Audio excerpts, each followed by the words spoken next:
Hello everybody and welcome back to the channel. Today we are going to be listening to the third part of What If Deku Became an Analyst.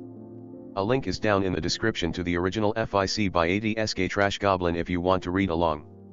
If you enjoy, please consider liking, commenting, and subscribing down below. It really helps the video and means a lot. Now without further ado, let's get into the video. Chapter 19, Digging Up Dirt. Private messages, Deku to Nezu, 2:10 AM. Deku, can I ask a favor? Nezu, of course. Deku, I want to talk to Nagant. Nezu, the one in Tartarus. Deku, yeah.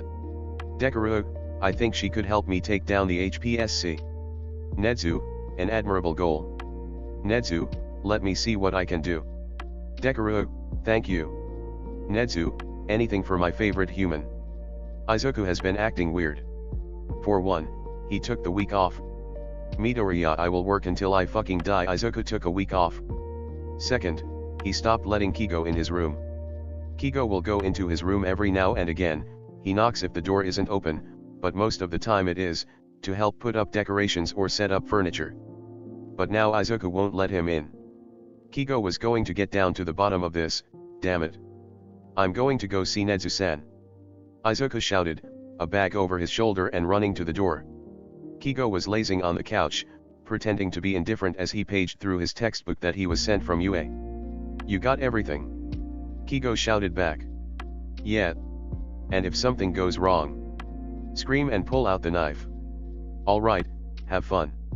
The door closed, and Kigo sprung up, the textbook flung onto the table. He ran over to Izuku's bedroom, then stopped, frowning. There was a paper taped to the door. Do not enter. Especially if your name is Takamai Kigo. The door is locked and I will know if you unlock it. Kigo huffed. That sign won't stop me because I can't read, he muttered, kneeling down and pulling a couple of his more sturdy feathers from his wings. He started picking the lock, when... Zap! His hair and feathers stood straight up. Did the fucker just taz me? Izuku's phone went off, and he went to open it up. Ah, what happened, Deku-kun? Nezu asked, sipping his tea. They were in the back of a UA car, one of Ectoplasm's clones driving them to Tartarus. Izuku rolled his eyes at the notification.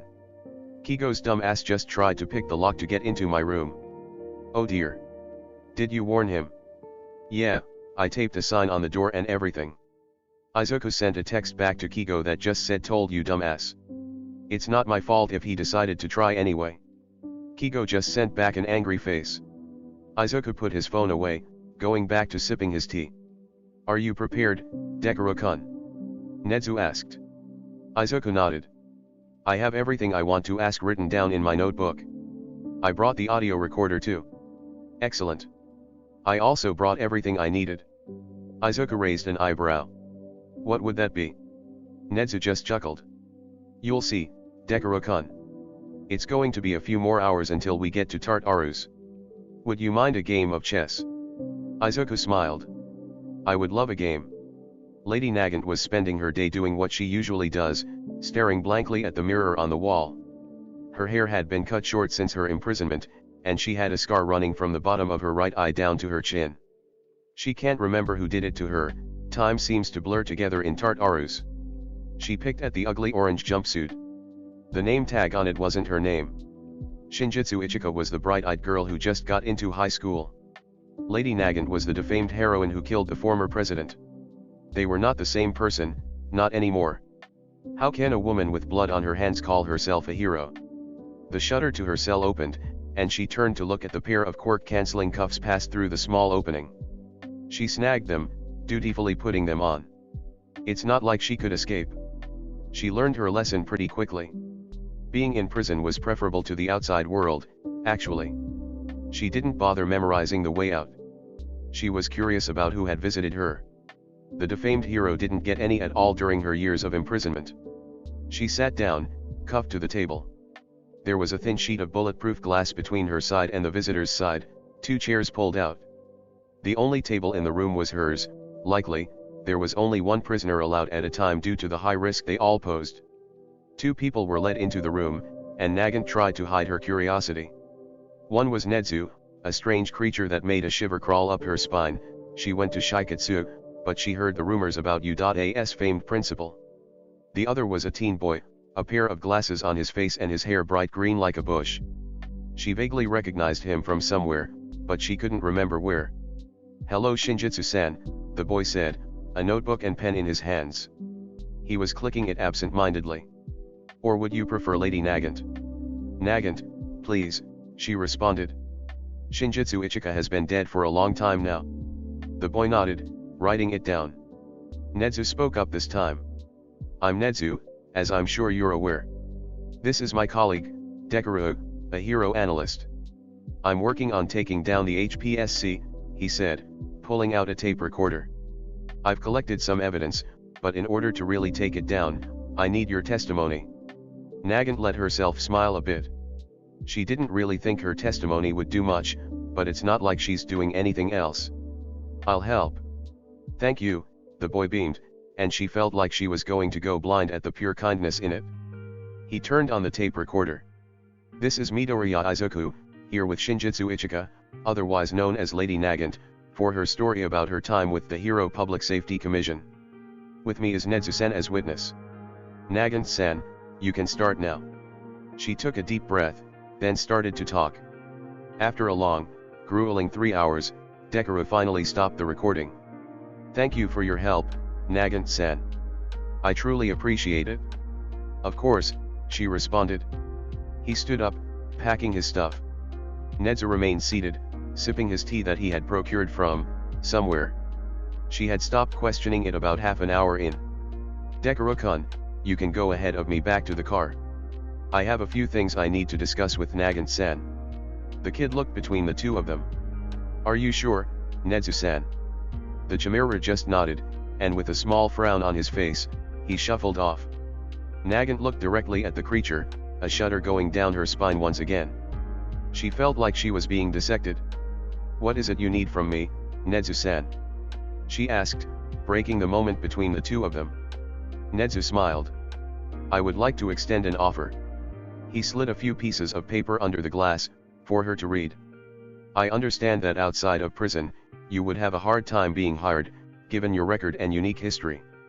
It just so happens that with the new year coming up and with a few new hires, I am in need of more hands on deck, so to speak." She schemed the documents. They detailed a management position.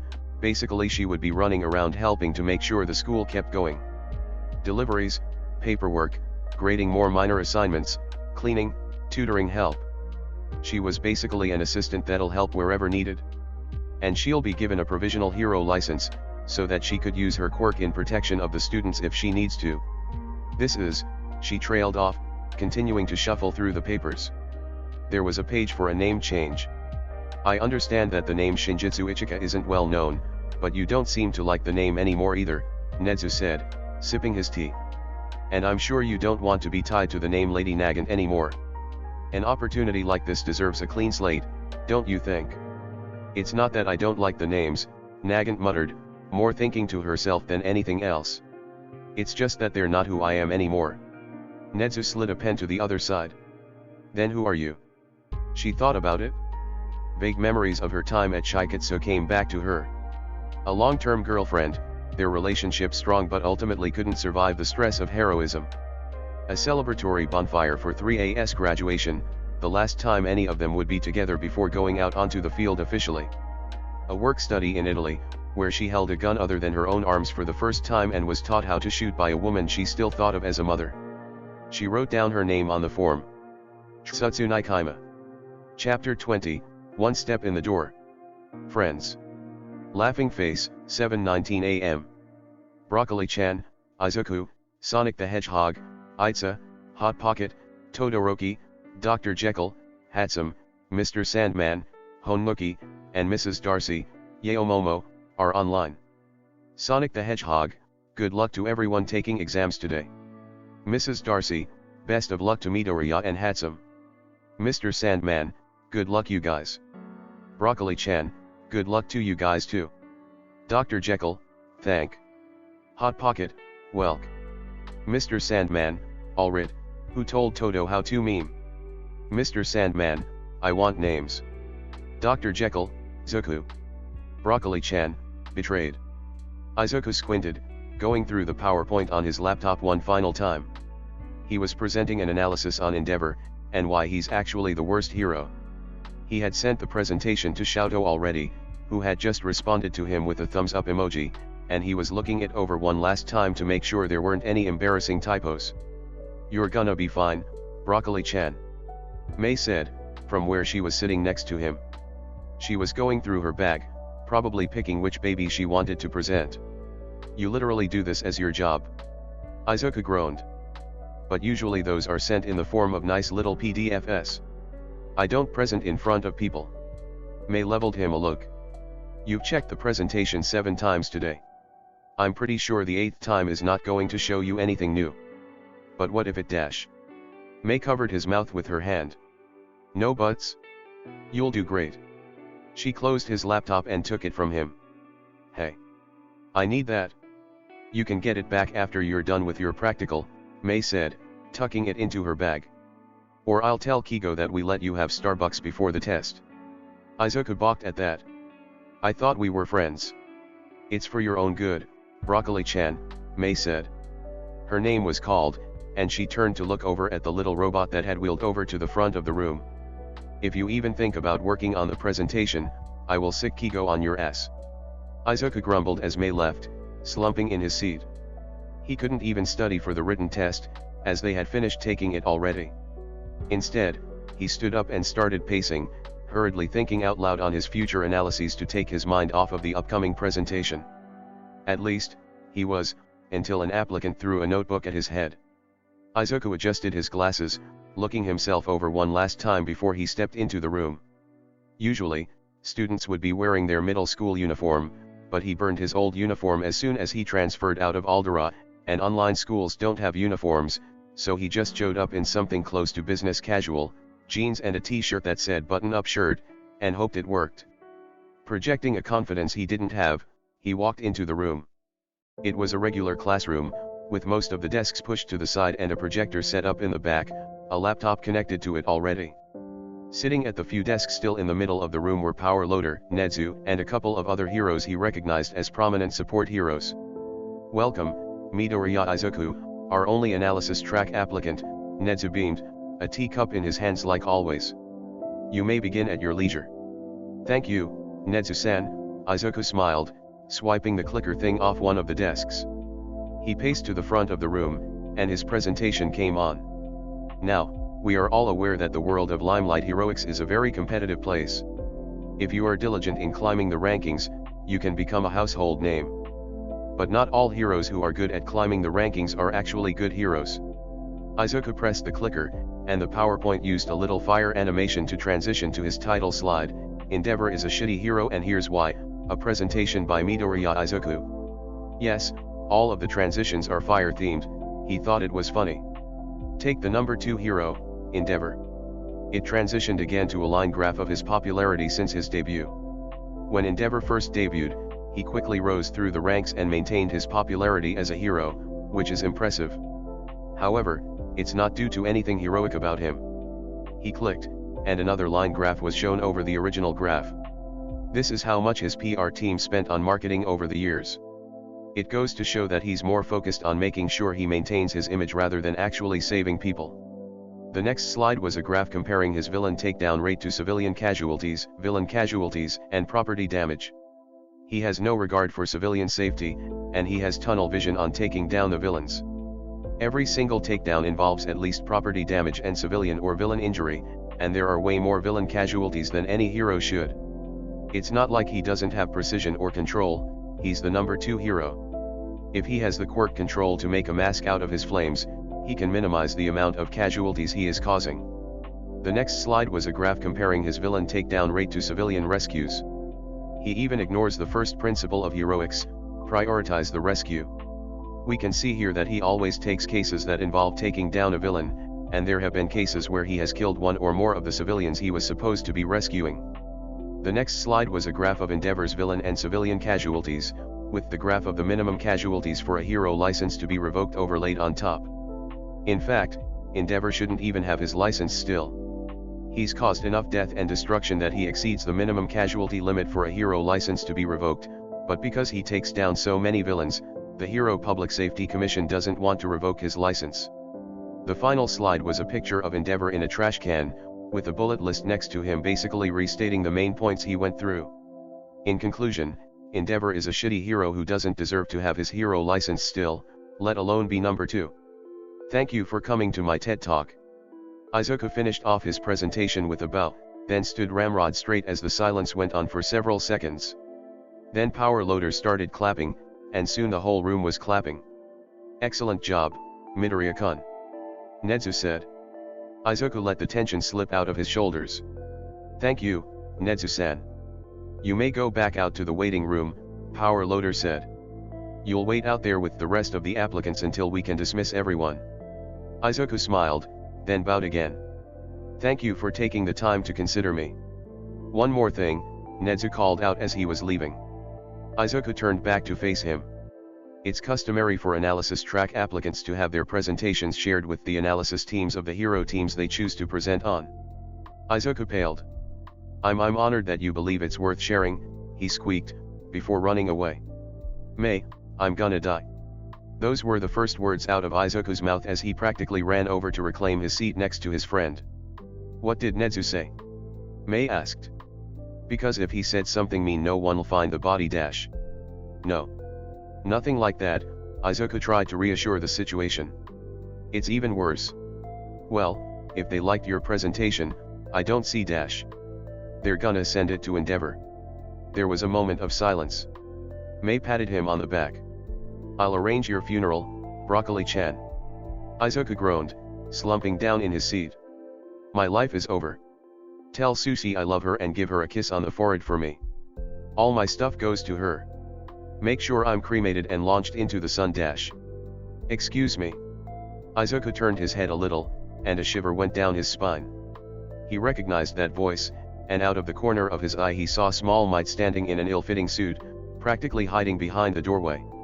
Is there a Midoriya Izuku here? Can a quirkless person become a hero? I'm sorry kid, but no. It's simply too dangerous. If I had waited any longer before jumping in, Bakugo would be dead by now. The kid's right. His quick thinking bought me the time to pull them both to safety. Toshinori has been doing a lot of thinking lately. Don't get him wrong, he's always thinking, but usually it's along the lines of I need to go visit Gran Torino again or I need to be ready to make a speech at the Make a Dream Foundation today. But lately he's been thinking about quirkism, and one boy who dared to believe he can become a hero. He remembered being in a similar position. A bright-eyed kid, without any quirk at all, wanting to become a hero that would be a pillar of justice for people to believe in. Back then, he was supported by a mentor who trained him and passed on her quirk to him. But he was so blinded by his own fear and his weakening body that he forgot where he came from. Instead of passing on the torch and reaching a hand out to another like Nana did for him, he callously dismissed the boy. He took the time afterwards to do his own research. Sure, he'd been teased and pushed around as a kid because he was quirkless, but it had gotten so much worse over the past few decades. Most people who were quirkless were older, and didn't that hurt, being reminded how old he was, so quirkless children were increasingly rarer. The bullying, suicide rates and hate crimes were atrocious. And sure, he was injured, a hero with an incredibly powerful quirk, but that doesn't mean other heroes with weaker quirks are any more likely to be injured. In fact, his own mentor's quirk wasn't particularly powerful, but he's the strongest hero that Toshinori knows. Anyways, it all boils down to this. Toshinori, standing in a side room, across from the boy who he left on a rooftop. A boy who was able to save a kid that Toshinori couldn't. Hello, young Midoriya. The boy clutched his bag tighter, although his face remained neutral and hard to read. Hello. Small Might.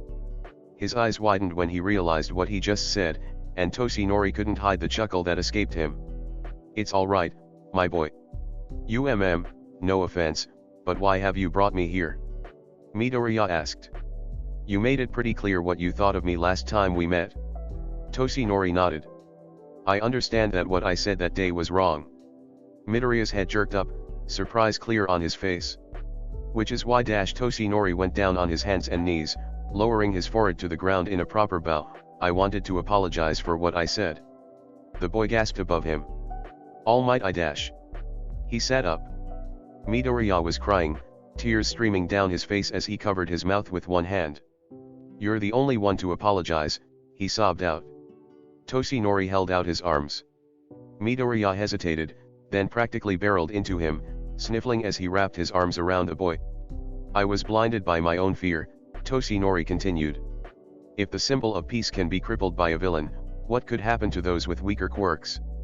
But that's simply not true. Some of the strongest heroes I know have relatively weak quirks, and rely on support gear and their wits to get them through battles.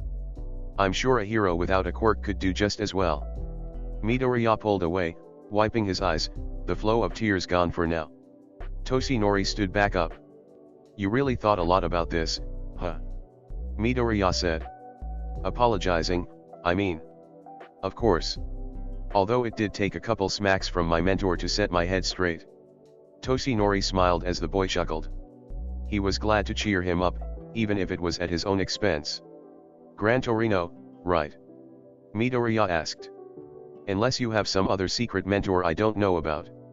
You really do know your stuff, he said. You're correct about both of those things. That's related to something I wanted to ask you, actually. And Toshinori recounted the story of One for All. About a quirk that started with a user who could pass on another quirk, gaining strength from one user to the next, how it was passed to his mentor, who saw a quirkless kid with ambition and passed it to him. And I see that heroic spirit in you, my boy, Toshinori said, stretching out his hand. I would like you to be the 9th holder of One for All. Midoriya stared at his hand, then looked back up at him. You do know how it sounds, right? Asking me to take your quirk right after you said that I can be a hero without one. Of course, Toshinori said. And I would support you either way. If you choose to reject the quirk, I will look for someone else to inherit it instead. But I believe you will do great things, with or without it. What if I don't want to be a hero anymore? Midoriya pulled out a pin from his pocket, a bunny that looked like the one on Deku's signatures. He recognized it from the pictures circulating on the HN. I found something that satisfies me, without putting myself in harm's way and worrying my mother or my friends. Then I would still support you, Toshinori said honestly. I meant what I said. You are already doing great things without it? He put his hand down. I'm presuming you're not taking the quirk. Midoriya shook his head, pocketing the pin again. Thank you for offering, though. It means a lot. And I'll help you look. Toshinori smiled. I look forward to it, young man. Now, you should get back to your friend. I'm sure she must be worried. I'm glad you have such good friends. Midoriya smiled back, more hesitant than Toshinori's beaming grin. Thank you, All Might. For apologizing. Toshinori shook his head. You deserved it, my boy. Broccoli-chan, who made you cry? Who do I have to kill? Nobody, I promise their happy tears may. Chapter 21, Cheerleading. Izuku huffed, running through the halls and clutching his bag to his chest. Despite his morning runs, he still wasn't really in shape. Especially since right now, he was going for speed over endurance. As he skidded around a turn, he slammed into something, stumbling backwards and onto his ass. Oh I'm sorry when he looked up, he saw his life flash before his eyes. He had slammed face first into Endeavor. Watch it, boy, the hero practically growled at him.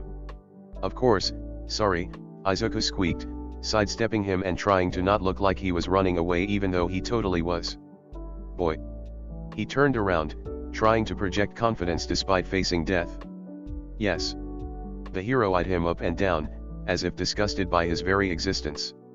What school are you from? I'm homeschooled. Who is your sponsor then? Izuku was sure he was sweating bullets at this point. I have multiple, but the main one is Hawks. Endeavor narrowed his eyes. You're disgracing your sponsors by being late. Oh. He thought I was a hero applicant. Oh, I already took my entrance exam. I'm applying to the support course. The hero seemed to lose interest in him immediately, and Izuku internally let out a sigh of relief. Literally, Endeavor just started walking off without saying a word. Izuku wasn't gonna question any of this. He was just gonna keep running and not think about how close he was to death. The applicants had finished their written tests by then, and Izuku was on time to mingle with them while the obstacle course was being set up. "Hi guys," Izuku shouted, waving at his friends as he made his way over. Aitsa, Honmuki, and Yaomomo were talking, with Yaomomo switching to English every once in a while to include Pony. Shouto was dragged over there too, although he just seems to be sitting back and enjoying listening to the conversation. "Hello Midoriya-kun." "Hi Midoriya." "Hi Izuku." Izuku slid into the conversation easily with a bright smile. "How are you guys doing? Nervous? Excited? Both. I'm excited. And nervous. But mostly excited." "I'm a little nervous," Pony said. "Well, I'm excited," Honmuki shouted, holding up his hand for a high five. For a few moments, it looked like he was gonna be left hanging, but Shouto shyly high-fived him. "Midoriya, you look a little pale," Yaomomo said, pointing out what he really didn't want them to know. "Are you okay?" "Oh, I'm fine. Nothing like a minor scare, a full sprint through UA hallways, and a brush with death to really be invigorated in the morning." "A brush with what? Did someone say invigorated?" Izuku screeched as one of the other applicants shouted from behind him. He turned to see a kid with his hair buzzed off, and was so tall that he had to crane his neck. "Oh. Hi. Hi." Izuku calmed down, and took a step back. He wanted some personal space. He bowed a little. "Midoriya Izuku, support course applicant. Pleasure to meet you. I am Yoarashi Ineza, applying for the hero course. I apologize if I come off as rude, but why is a support course applicant here? I thought the support course exams were inside." "Don't worry about it. I'm done with my exams, so I figured I would come out and cheer my friends on. I love such passion," Yoarashi said. Izuku had relaxed once he realized that he was similar to Yamada and Aitsa. "Heroes should be passionate and have hot spirits, which is why I'm here." "Hot spirits but cool heads," Yaomomo said. "Having a clear head is vital to heroics." "You're right, that is very important," Yoarashi said. "I didn't catch any of your names." "Yayorozumomo. Honmuki Jizu. Tsunatri Pony. Aitsa Tinya. Todoroki Shouto." "It is a pleasure to meet you, Yoarashi-kun, but I would like to go back to what Midoriya-kun described as a brush with death earlier," Aitsa said, and suddenly everyone's eyes were on him. "Well, I ran into Endeavor." "That doesn't seem that bad," Yoarashi said. "The problem is that Nezu said he would be sharing my presentation about him with Endeavor." "I still don't see the problem. The problem is that my presentation was about why Endeavor was the worst hero." Honmuki pat Izuku on the back. "I'll help arrange your funeral, dude." Yoarashi looked around. "I don't think we should be talking ill about Endeavor in front of his son." Shouto deadpanned, "I helped him with it." Aitsa started to arm chop. "I'm sure if you told Takamai-san, he would help you." "Yes, because my brother being in jail for murder is so much better," Izuku said sarcastically. Yoarashi looked horrified, so Yaomomo said, "He's joking." "Mostly." Yamada-san's voice projected through the speakers, and started calling names to run the obstacle race. Izuku shook his head, giving his friends a smile. "You guys better go. I'm gonna go get Starbucks. Good luck you guys." "Izuku, you have a problem," Honmuki said. "Hey, if I'm gonna die anyways, I might as well." Ineza grinned, wiping the sweat off his brows. "That was an exciting race. I kept the lead by the skin of my teeth." Todoroki nodded. He was quiet, but seemed to be a good dude overall. "It was a good challenge. We should spar sometime. It would be a great way to test both our skills and our spirits. Our friend group has a group chat. If you would like, I could add your number so we could coordinate." Todoroki looked through his pockets, clearly looking for his phone. A raccoon came up to Todoroki, a phone in its mouth. The boy held out his hand, and the raccoon gently dropped it on his hand before running away. "That was impressive," Ineza said. "Is that your phone?" Todoroki nodded, opening his phone up. "Midoriya has an affinity with raccoons. It's not his quirk, he's just like that." Ineza took the phone offered to him, punching his number in. Apparently his contact name was just a tornado emoji. "That is very impressive. Also thank you for letting me into your group chat. Although why is my contact name an emoji? Todoroki shrugged, taking his phone back. All the contact names are emojis. The boy he recognized as Honmuki ran across the finish line. Hi guys. That was pretty impressive, good job you guys. Thank you. You were also very impressive. Thanks. Honmuki grabbed both of them, an arm around each shoulder. Team Elemental Quirks. Juzu, Shouto, and new best friend I already forgot the name of. Congrats to us. Ineza went to remind Honmuki of his name, giving the kid the benefit of the doubt, but he got distracted by the small smile on Todoroki's face. It's the first smile he's seen from the son of Endeavor all day. As he listened to Honmuki celebrate and watched Todoroki smile, Ineza was struck with the feeling that he picked a good bunch of new friends. Chapter 22, One for All. Izuku frowned, a notebook opened to 2 columns of 20 names, one labeled 1A and the other 1B. He was seated at Nedzu's desk in his office, empty of the stoat because of a staff meeting. Nedzu was letting the young boy use his office to go over footage of both the recommendation exams and the entrance exams in order to decide which heroic student would be granted one for all. He had already crossed off the names of all his friends. They already have strong quirks, and it would be unfair to give them something like one for all. He also went through the list and crossed off all students with inherently powerful quirks, like Tokoyami Fumikage and Tokage Setsuna. Going through the footage, he then crossed off names of people who have powerful or versatile quirks if they're used smartly. Names like Urarika Okako, Kauda Kauji, Tsuyu Ajui, Kaminari Denki, etc. Looking through the newly culled list, he realized that the entirety of 1B was cut. There were only 3 names left, Mineta Minoru, Ajaru Mashirao, and Hagakure Toru. A knock on the door alerted Izuku to the time. He absent-mindedly groped for the button that opened the door. Lady Nagant, now known as Tsutsumi Kana, stood at the door, holding a tray in her hands. She has changed for the better since she's been freed. She let her hair grow out again but shaved the sides, something she apparently always wanted to do but wasn't allowed to while she was a hero. Yue didn't really have a dress code, so she wore sturdy boots, a pair of cargo pants tucked in, and a t-shirt. When she was first discharged from prison, her, Kigo and Izuku all went on a shopping trip, and it turned out that she loved cat teas. So from then on, Izuku made it a point that whenever they met or hung out, he would give her a funny cat tea or a wine and tea. They met often whenever Izuku went to see Nedzu, of course, but she's also been roped into the friend group of pro heroes that regularly battle over his custody. She's found drinking buddies in the UA teachers, understanding with Kigo over the suckiness of the commission, and meant to pass advice onto in the younger heroes. Now she's Auntie Kana, Nedzu's secretary and protector of UA students. She set the tray down on the desk, with a steaming bowl of curry and a cup of tea. Lunch from Lunch Rush. Thanks, Auntie Kana, he said, sliding the tray to himself.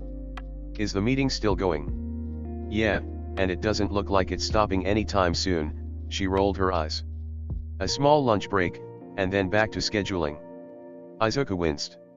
Sounds like a great time. All boring admin stuff that I'm going to be the only one paying attention to by the end of it. She checked her watch. I've got to head back. But if you need anything kiddo, shoot me a text, whether it's on this secret project of yours or anything else. Got it, Auntie. She ruffled his hair, then left, the door automatically shutting behind her. With one hand, he started eating his curry, while he used his other hand to switch tabs from physical exam footage to written results. He pulled up the last 3 names on his list, switching to the response for the second essay question, what would you do as a hero to improve society? Mineta was immediately crossed off the list. The answers revolved around changing laws for heroines' costumes to show more skin. Gross, and definitely a student to keep an eye on. Ajaru's answer was interesting.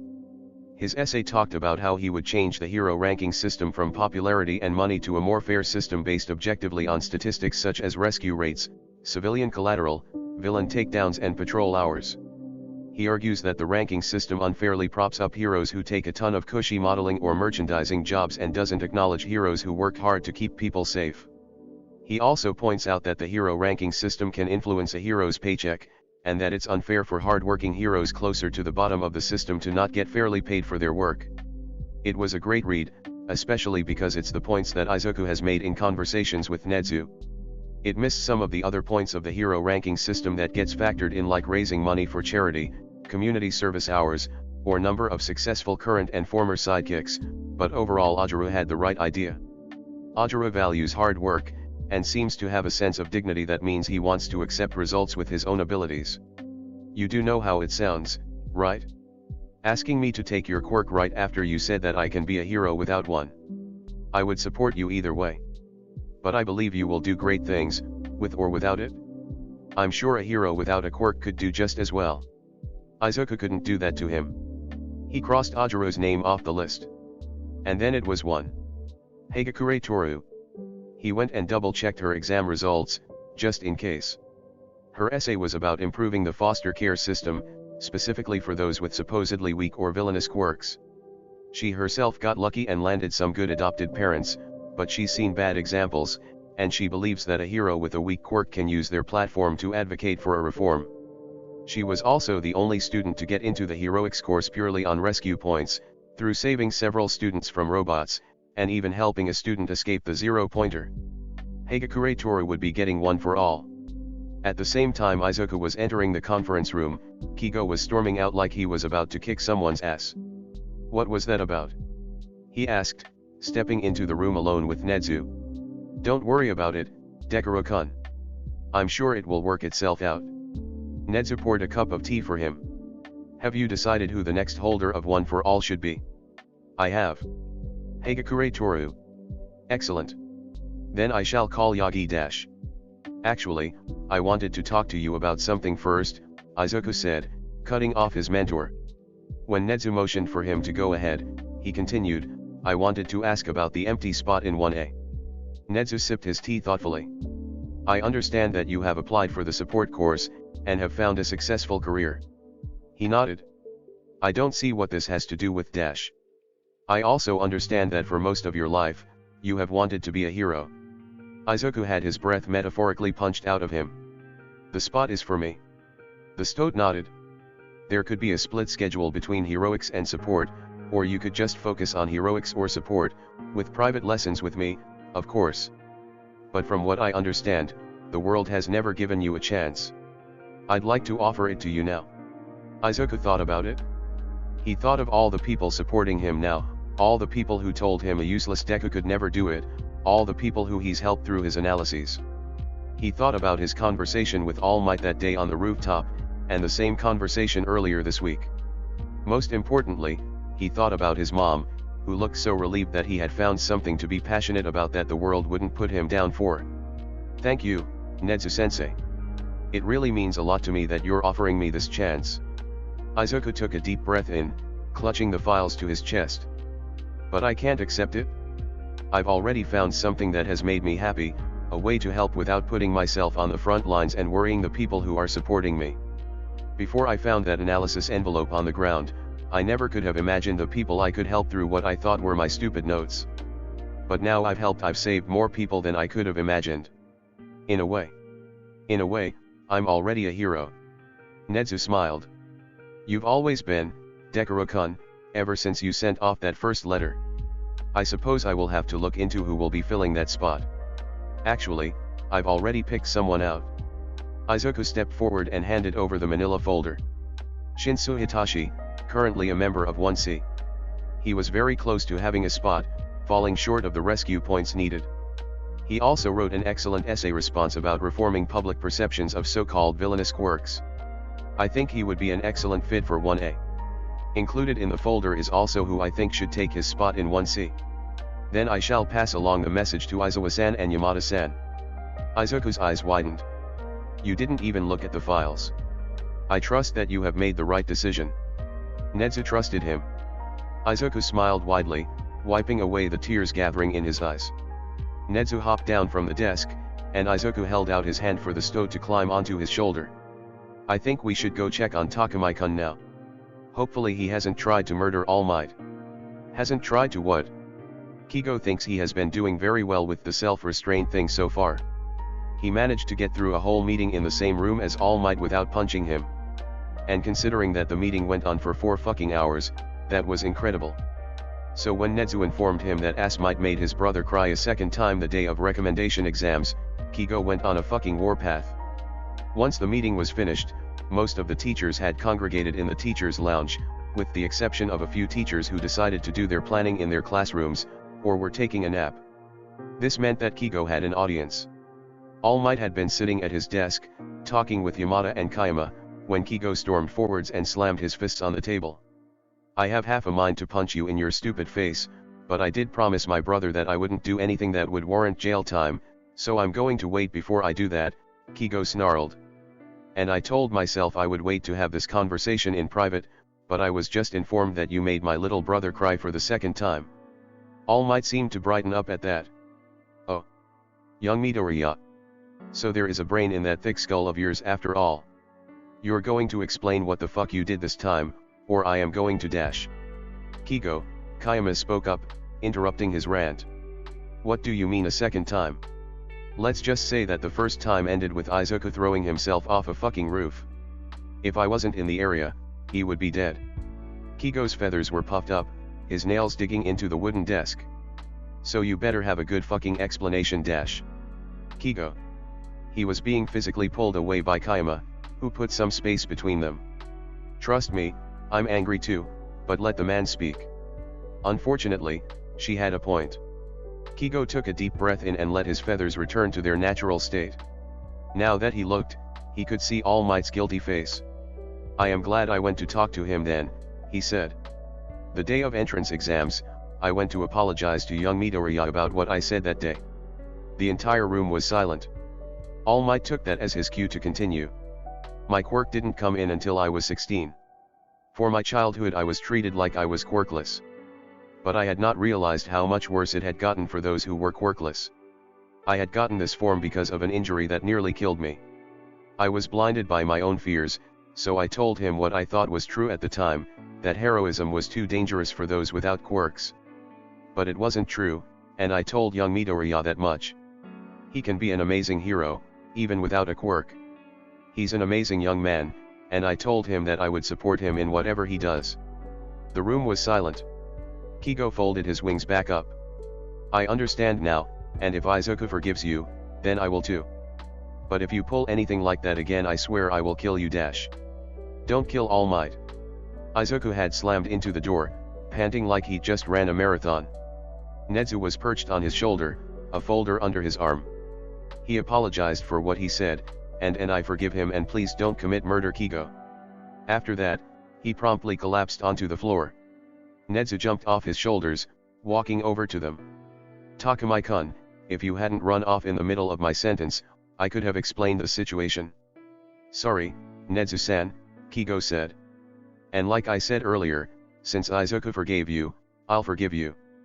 But if you pull anything else dash. No murder.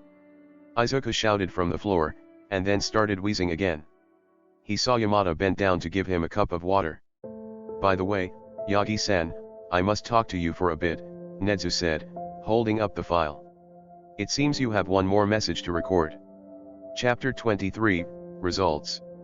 Izuku was nibbling on a macaron, listening to Tinya and Shouto describe their experiences with the normal entrance exam. He knew the story already, having watched the tapes, but it was much more thrilling to hear the tale from their perspectives. Itsu was a surprisingly good storyteller. Himself, Mei, Tinya, Shouto, Ineza, Honuki and Pony were all at Yaomomo's mansion, sitting in one of the living rooms while they waited. No one except for Izuku knew the results, so they were all waiting at Yaomomo's, with macarons that were going to be either celebratory or pity, depending on the results. Drum roll please. Kayama entered the room, holding up a bunch of envelopes. Ineza, Honuki, and Mei all started a drum roll, and Izuku could even see Shouto joining in. Envelopes were passed out, and the three most enthusiastic kids had a rock-paper-scissors match to determine who was opening theirs first. Mei won, so she tore open her envelope only for a disc to fall out. The hologram flickered on to reveal Power Loader. Hello, handsome Mei. On the written exam you got a 98%, and on the practical you got 40 out of 40 points, making you the top applicant in the engineering track. You have earned your place in Class 1H at U.AS support course. Welcome to your support academia. Plus Ultra. Poor guy needs a coffee, Izuku muttered, as everyone else cheered for Mei. Alright, I got second, I'm going now, Honmuki said, dumping out his envelope impatiently. Everyone waited with bated breath as it turned on. An hour later, and the results were in. Ineza, Yaomomo, and Honmuki were all accepted through the recommendation program. Honmuki was placed in 1B while Ineza and Yaomomo were placed in 1A. Pony was placed into 1B through the foreign exchange program, since she and her older sister, Cow Lady, were still American citizens. Through the normal entrance exam, Tinya and Xiaodo got into 1A. Alright, you can't put it off any longer, Mei said. Open it. Everyone else in the circle, including Kayama, started chanting open it. Open it. Izuku laughed, his cheeks bright red as he dumped the disc out, joining the other 7 on the table. Instead of power loader, Netsu popped up on the hologram. Hello, Midoriya Izuku. It is a pleasure to announce that you have passed the entrance exam with flying colors. You achieved 100% on the written exam, the highest score of every applicant this year. In addition, you passed the practical exam with flying colors. Your presentation was the best that I have seen submitted in the history of the analysis track, earning your place in Class 1H. And don't worry, we did not actually send your presentation to Endeavor's agency. A little adrenaline is just the perfect way to start a morning. Speaking of which, I am delighted to inform you that due to your unique education and experiences, several of the normal Gen Ed classes you would take will instead be replaced by personal lessons with me, in addition to the normal lessons analysis track students would get. I'm excited to finally get to be your teacher. Welcome to your support academia. Plus Ultra. The hologram disappeared, and several jaws were dropped. Broccoli-chan, please do not take over the world, Kayama said. Izuku smiled. No promises. Musudafu Central Broadcasting at MPA Official. Following the expose released by the anonymous analyst Deku, the Hero Public Safety Commission has turned over many of its staff, including the vice president. Read the full article here. Naomasa stood in the lobby of Musudafu General Hospital, waiting for Mirai to arrive. He had his recording device under his coat turned on already, as well as a travel thermos of coffee, which was necessary for going anywhere.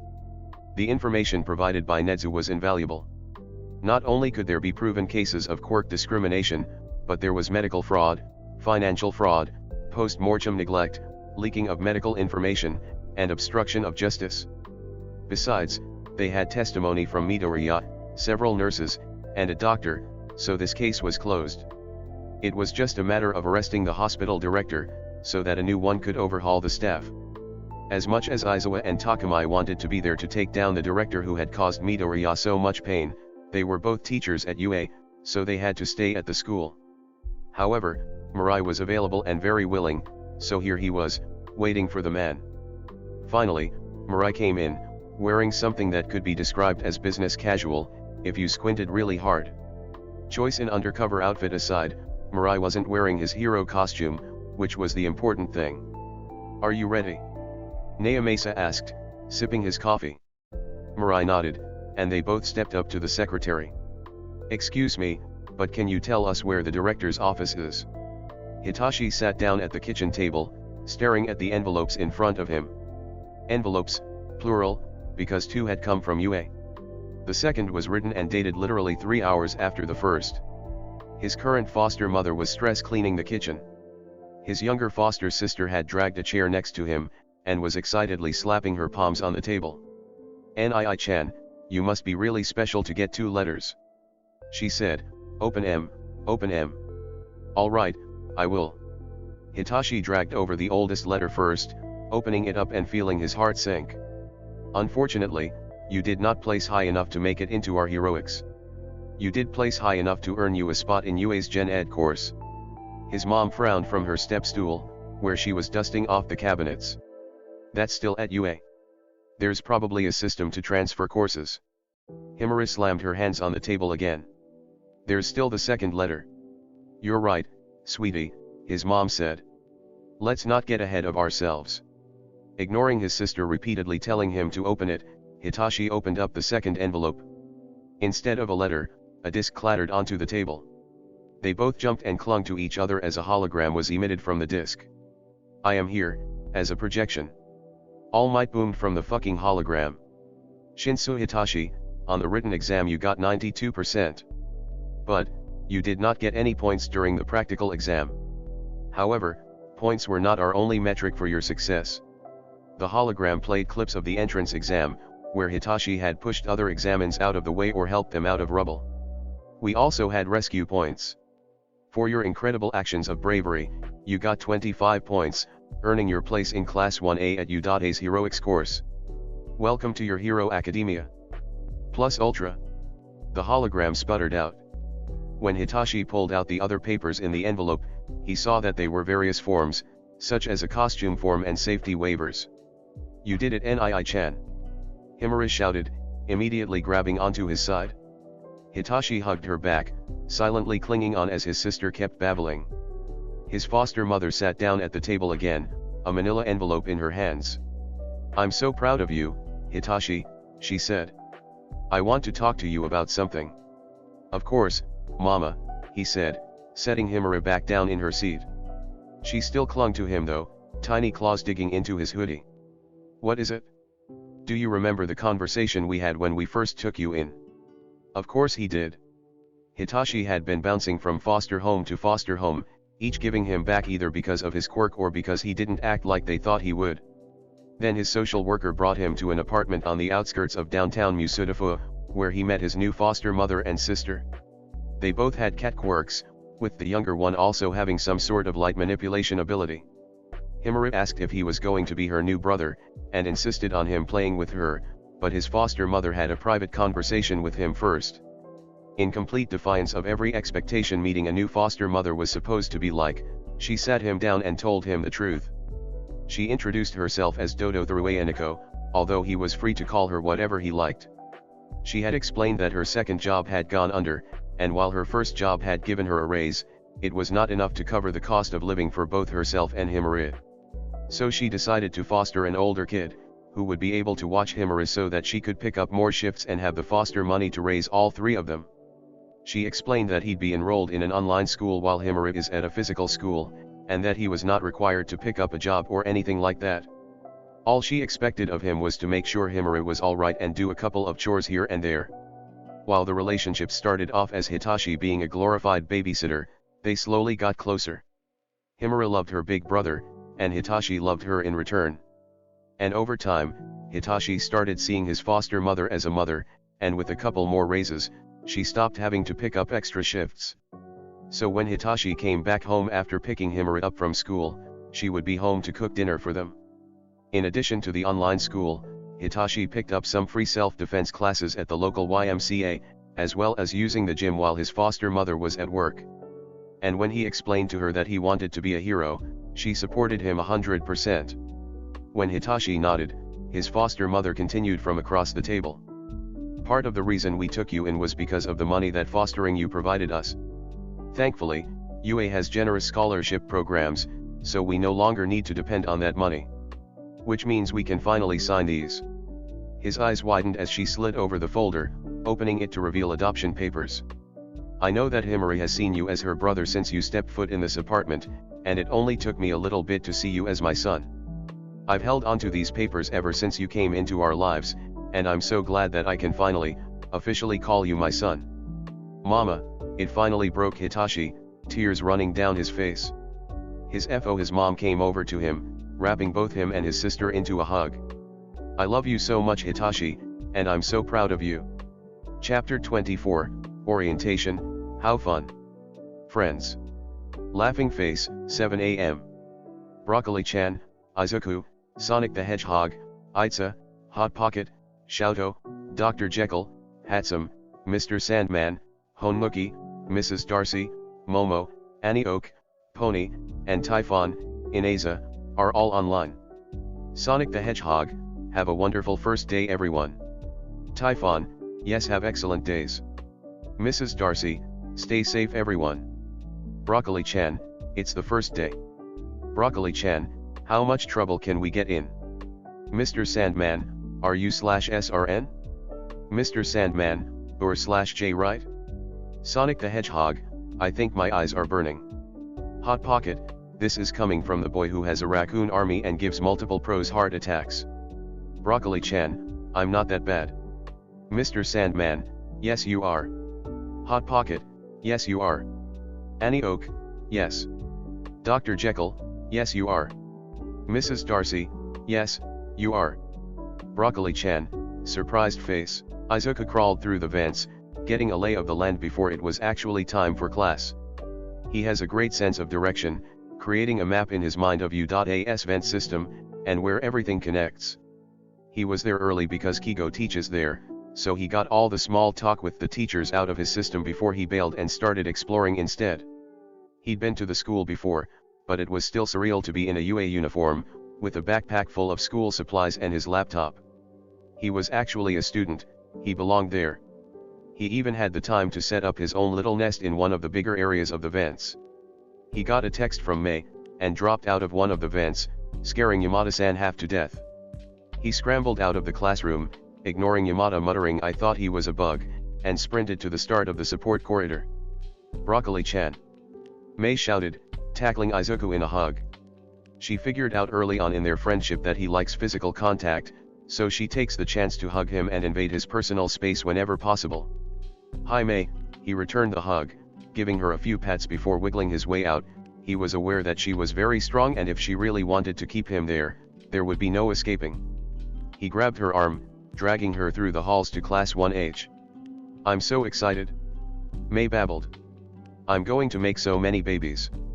He laughed, more than used to the baby talk by now. "I'll pass on all my analyses to you so you can make all the hero students' gear. You wouldn't leave me alone if I didn't." "Of course not." Mei grinned.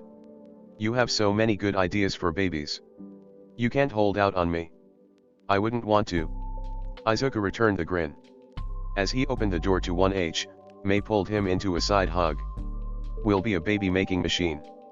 Majima-sensei sputtered, dropping the, thankfully plastic, mug of coffee in his hands. His teacher sighed, putting his hands on his face, and said, "I need a raise." Pony was sitting at one of the desks, in the classroom labeled 1B. She was slowly sifting through the books she was given. She was slowly getting better at Japanese, and her friends were helping her learn. Since she was living in the on-campus dorms for international students, she got to be there super early. Izuku had popped in for a bit, literally from the ceiling, to say hi, but quickly continued exploring, leaving her to practice her Japanese. "Hi Pony." Honuki called out cheerfully, waving to her as he entered with another student in tow. She thought she saw her at the recommendation exams. "Hello, Honuki," Pony responded with a small wave, closing the book she was currently reading. "And here I thought my parents were extra about getting here early," the girl said. "Nah, Pony lives on campus," Honuki shrugged. She nodded. "I'm from America." "That's pretty cool," Mystery Girl grinned. "Tokage Setsuna, good to meet you." "Pony Tsunatri. It's a pleasure to meet you too." Tokage bowed at the same time that Pony held out her hand for a handshake, and she accidentally smacked the girl in the face. "I'm so sorry." Tokage laughed, holding her hand up to the bruise forming on her forehead. "Don't worry about it." Still adjusting to the culture shock. Pony smiled, a little relieved that she took it so well. "Yeah, Japan and America are pretty different." "I bet." Tokage slid into the seat next to her, with Honuki taking a chair across from them. "Tell me about it." Pony obliged, chattering on about her home and family until class started. Izuku sat next to Mei, who was currently tinkering with some pipe cleaners. After the first explosion, Majima-sensei banned them from using anything other than pipe cleaners. Izuku himself was scribbling in a notebook, using one hand to pet Stanley, captain of the 1st Battalion, who always brings him pickles, he does not know from where. He was mostly zoning out of orientation, with Nedzu basically giving a motivational speech, introducing the teachers and other staff. "And I am pleased to introduce 3 new additions to our wonderful staff," Nedzu announced, waving his arms to beckon them on stage. "First is a new secretary. If you need to get in touch with myself or any of the staff, or if you need anything that your teacher or the previous staff members can't initially provide, she will be the one to help you." Auntie Kana walked on stage, waving to the students. Izuku gave an enthusiastic wave back, even if he was the only student to do so. "My name is Tsutsumi Kana, and I'm looking forward to the new school year. If any of you need anything, please let me know, and I will be happy to help.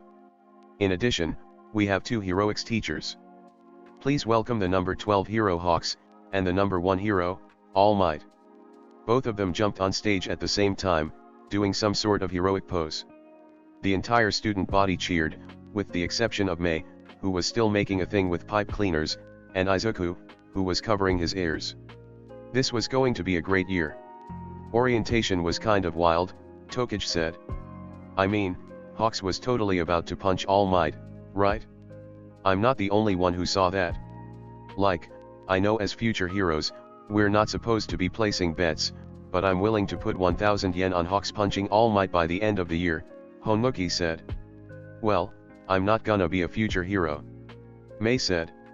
2,000 yen. Izuku groaned, hands still on his forehead. He wasn't sure how he was the only one who was suffering a migraine after orientation. Yeah, and 1A wasn't there either, Honuki said, still rambling on. Tokage groaned. I sat right next to Monoma, and he complained about it the entire time. Pony patted her on the back reassuringly. But seriously, what were they doing? I don't know. I'm sure we'll hear about it from the others.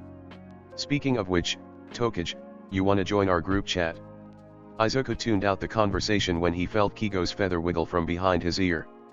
He flicked it, letting his brother know that he's coming, and stood up with a stretch. I'm gonna go see what Kigo wants. Alright, cool. Bye Broccoli-chan. Bye. Bye Midoriya. He walked back to the main building, rubbing his temples. Maybe he could swing by Recovery Girls and get some Advil before he met up with All Might. Alright, we'll go ahead and leave the episode off there for today. If you have any question, comments, or concerns, drop them in the comments section down below. I do my best to respond to every comment. If you enjoyed, please don't forget to like and subscribe, and if you're interested, check out the video or playlist on screen. I look forward to seeing you all in my next video. Ciao for now, lovelies.